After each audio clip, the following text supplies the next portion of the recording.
வணக்கம் மாணவ தங்கங்களா, நலமா இருக்கீங்களா?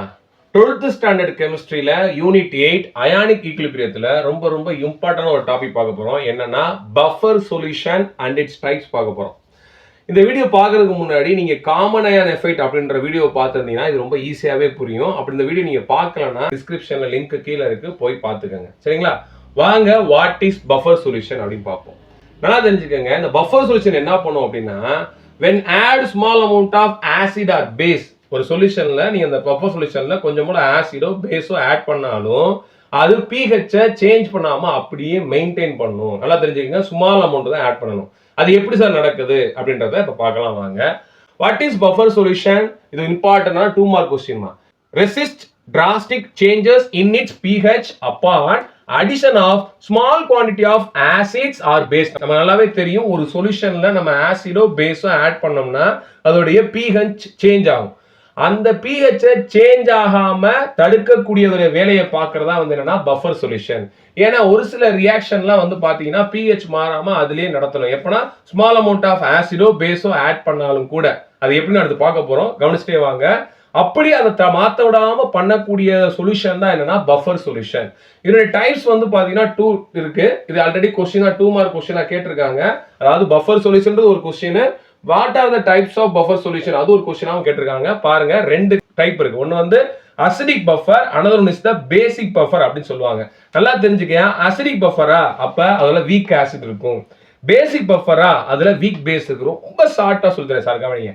அப்ப வீக் ஆசிடும் அதனுடைய சால்ட்டும், weak acid and it salt இருந்துச்சுன்னா அது ஆசிட் பஃபர், வீக் பேஸும் அண்ட் இட் சால்ட் அதோடைய சால்ட் இருந்துச்சுன்னா அது பேசிக் பஃபர் அப்படின்னு சொல்லுவாங்க. சரிங்க சார், என்ன எடுத்துக்கலாம்? நல்லா தெரிஞ்ச weak acid, acetic acid. So acetic ஆசிடும் அதனுடைய சால்ட் சோடியம் அசிடேட் இது ரெண்டும் கலந்து எடுக்கிறோம் பாத்தீங்களா, இதுதான் அசிடிக் பஃபர். அதே மாதிரி பேசிக் பஃபர்ல வீக் பேஸ் அமோனியம் ஹைட்ராக்சைடும் அதனுடைய சால்ட் அமோனியம் குளோரைடு ரெண்டும் எடுத்துக்கிறோம், இதான் பேசிக் பஃபர்.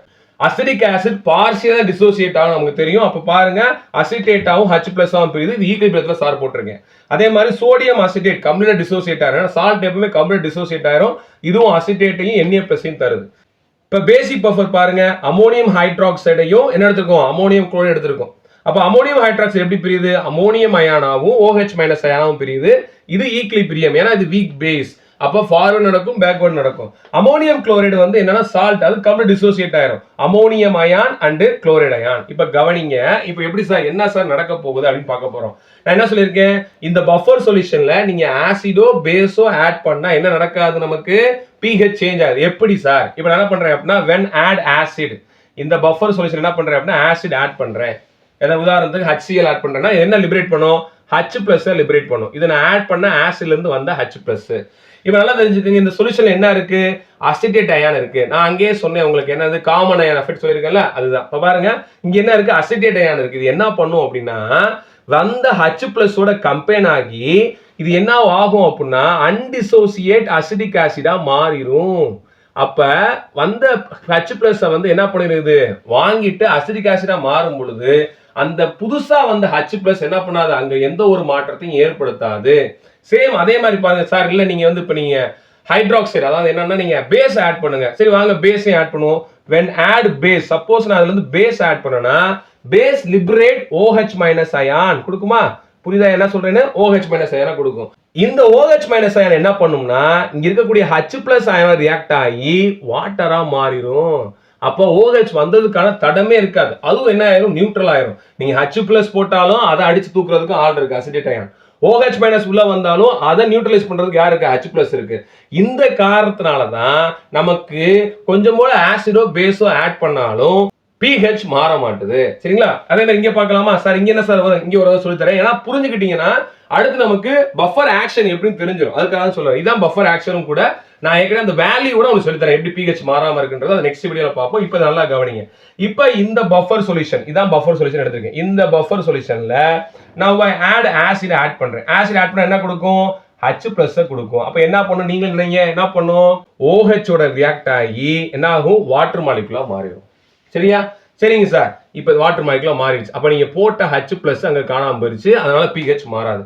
சப்போஸ் நான் பேஸ் ஆட் பண்றேன் சார், நான் பேஸ் என்ன சார் கொடுக்கும், நமக்கு தெரியும் OH- கொடுக்கும். இந்த OH- என்ன பண்ணும் அப்படின்னா அமோனியா அயனோட ரியாக்ட் ஆகி அமோனியம் ஹைட்ராக்சைடா மாறிடும்.